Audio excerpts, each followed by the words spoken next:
Now the U.S. is planning to increase, quote, non-lethal assistance to groups fighting the Syrian government.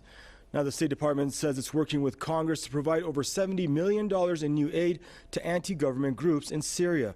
Now if Congress approves the new aid, it will bring to nearly $400 million the total amount that Washington has funneled to these anti-government groups since Syria has been gripped by this armed conflict.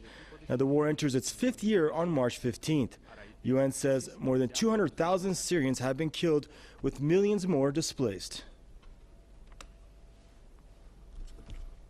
Now we're joined out of Brisbane by Mr. Max Igan, radio host and political commentator.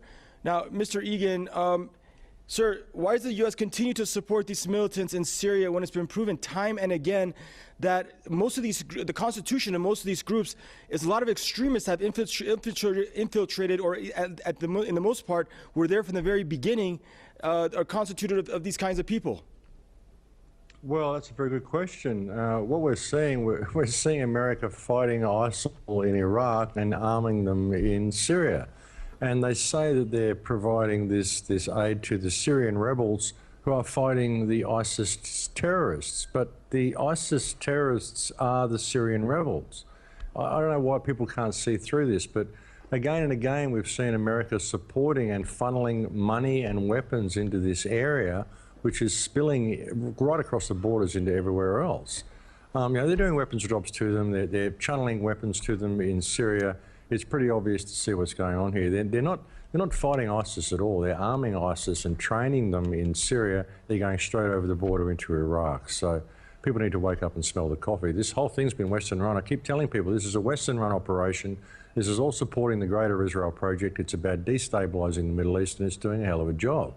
But America's funding this whole thing, and so is Israel, and we need to wake up to it. I mean, it's pretty obvious when they're saying that they're going in there to train the rebels to fight ISIS. This is doublespeak. The rebels are ISIS.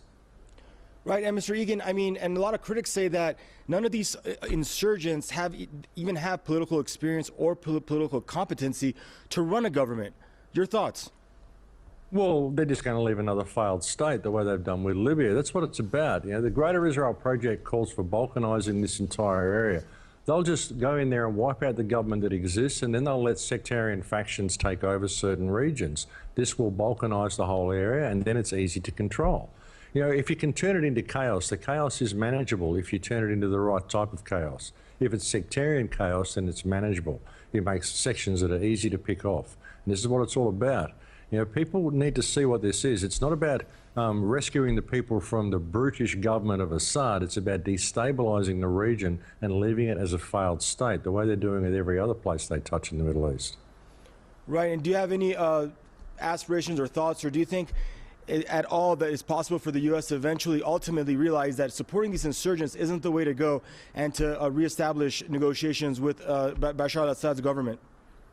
Well, look, I don't think you'll ever get the United States government to do it, because the United States government isn't interested in any negotiations with Assad. The United States government is only interested in supporting the agenda of destabilising the region. That, to me, is obvious. I mean, they wouldn't be pumping so many weapons in there. You don't do anything with this amount of weapons and putting $70 million worth of non-lethal aid. I mean, what is this non-lethal aid? You're just sending troops in there to train these rebels how to kill.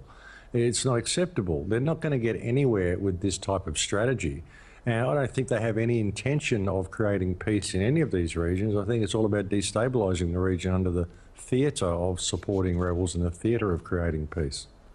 Thank you for your input there, sir. That was Mr. Max Igan, radio host and political commentator, joining us out of Australia.